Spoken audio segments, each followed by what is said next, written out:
बिस्मिल्लाहिर्रहमानिर्रहीम। अस्सलाम वालेकुम व्यूवर्स, आज मैं आपको बचे हुए चावल उसकी रेसिपी बनाकर दिखाने लगी हूँ। ये एक बाउल बचे हुए चावल थे, इसके लिए 2 आलू मैंने बॉईल किए थे, तो इनको फिर मैंने ग्राइंड किया था। बचे हुए चावलों की रेसिपी मैंने आगे भी दिखाई है, लेकिन ये थोड़ी डिफरेंट है। वो मैंने स्नैक्स बनाए थे और ये कटलेट्स बना रही हूँ।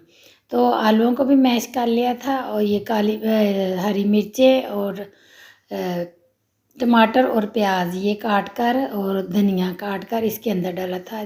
Chilli flakes half teaspoon डाला, और गरम मसाला हाफ़ टी स्पून, और काली मिर्चों का पाउडर भी थोड़ा सा, और अजवाइन थोड़ी सी, ये चुटकी 2-3 चुटकियाँ थी, और जिंजर पाउडर ये अगर आपके पास है तो डाल लें, वरना स्किप कर दें। और गार्लिक पाउडर है तो डाल दें, वरना रहने दें।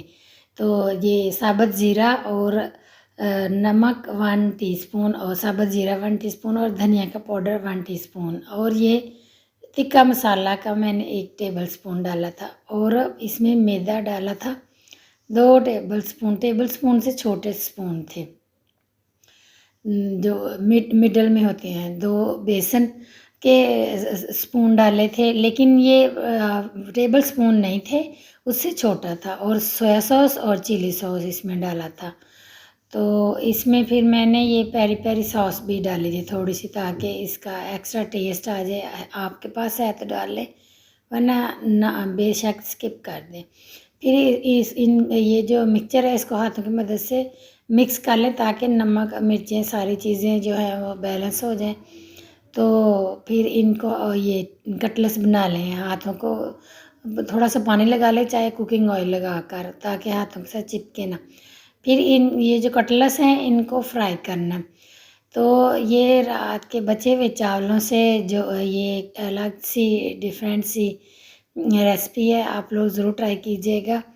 ये बनाने में भी बेहद आसान है और खाने में भी बेहद मज़ेदार है।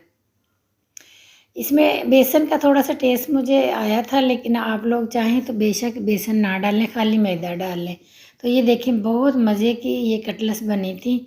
तो आप लोग भी ज़रूर ट्राई कीजिएगा, और बच्चों को लंच में दे सकते हैं, खुद भी खा सकते हैं। तो काइंडली जिसने अभी तक मेरा चैनल नहीं सब्सक्राइब किया, तो आप प्लीज़ मेरा चैनल ज़रूर सब्सक्राइब कर लें, ताकि आपको ऐसी रेसिपीज़ मिल सकें। तो ये आप लोग ज़रूर ट्राई कीजिएगा। घर में सारी चीज़ें अवेलेबल हैं। मिलते हैं किसी और रेसिपी के साथ। अस्सलाम वालेकुम, अल्लाह हाफ़िज़।